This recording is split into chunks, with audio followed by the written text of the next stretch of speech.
Kerajaan Sarawak menerusi Jabatan Tanah dan Survey JTS Sarawak giat melaksanakan kerja-kerja pengukuran tanah hak adat Bumiputera NCR dalam usaha memberi pengiktirafan ke atas pemilikan tanah NCR milik rakyat di negeri ini. Timbalan Premier Sarawak Dato' Ahmad Wan Tengah Ali Hassan memberitahu jabatan tersebut telah menyukat tanah seluas kira-kira 2.66 juta ekar di seluruh negeri setakat 31 Januari 2023 menerusi program pengukuran tanah NCR inisiatif baru dengan 2.01 juta ekar daripada jumlah tersebut telah diwartakan. Menurutnya, kaedah itu dilaksanakan semenjak tahun 2010 bagi mempercepatkan proses penyukatan tanah NCR agar para pemilik mempunyai dokumen yang menunjukkan persempadanan tanah yang jelas sekaligus memastikan tanah masing-masing tidak diceroboh. Tujuannya apa?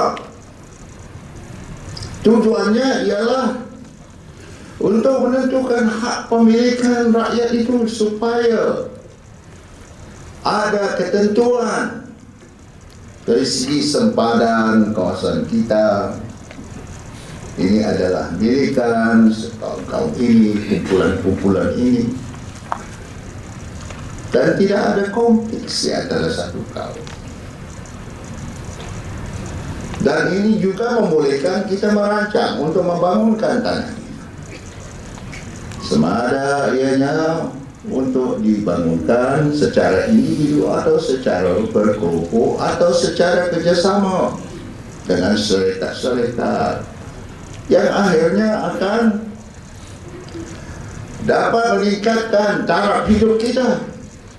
Beliau berkata demikian dalam Majlis Penyerahan Warta Seksyen 6, Seksyen 7 dan Surat Hak Milik Tanah bagi Seksyen 18 dan Seksyen 13 Kanun Tanah Negeri KTN di Bintulu pada pagi Isnin. Timbalan Premier Sarawak itu menambah penyukatan lot individu dan pengeluaran surat hak milik tanah di bawah Seksyen 18 KTN juga giat dijalankan merangkumi semua kaum Bumiputera yang mempunyai hak ke atas tanah NCR.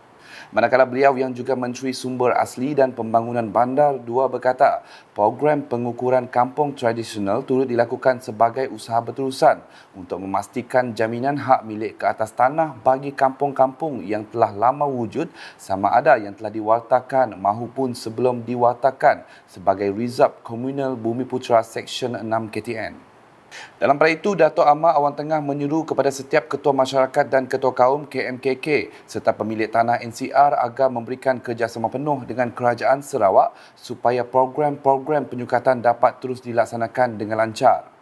Pada program tersebut, beliau telah menyerahkan 82 surat hak milik tanah kepada 48 penerima di Dewan Undangan Negeri Dun Kakus di bawah Seksyen 18 Pertanian, Fasa 2 Inisiatif Baharu NCR, 65 surat hak milik tanah kepada 65 penerima di Dun Jepak di bawah Seksyen 18 Kediaman, Operasi Kampung Tradisi dan 236 surat hak milik tanah melibatkan 153 penerima di Dun Samalaju di bawah Seksyen 13 Pertanian bekas kawasan penyelesaian.